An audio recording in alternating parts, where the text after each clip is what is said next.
आयातु वरदा देवी अक्षरं ब्रह्म संहितं गायत्री छन्दसां मातेदं ब्रह्म जुहस्व मे यदह्नात् कुरुते पापं तदह्नात् प्रतिमुच्यते यत्रात्रियात् कुरुते पापं तत्रात्रियात् प्रतिमुच्यते सर्ववर्णे महादेवी संध्या विद्ये सरस्वती ओजोऽसि सहोऽसि बलमसि भ्राजोऽसि देवानां धामनामासि विश्वमसि विश्वायु सर्वमसि सर्वायु अभिभूरम्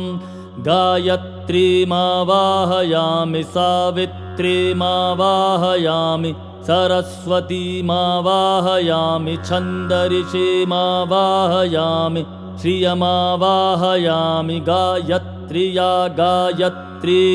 छन्दो विश्वामित्तऋषिः सविता देवता अग्निर्मुखं ब्रह्मा शिरो विष्णुहृदयगुं रुद्रशिखा पृथिवी योनिप्राणापानव्यानोदानसमाना सप्राणा श्वेतवर्णा साङ्ख्यायना सगोत्रा गायत्री चतुर्विगुं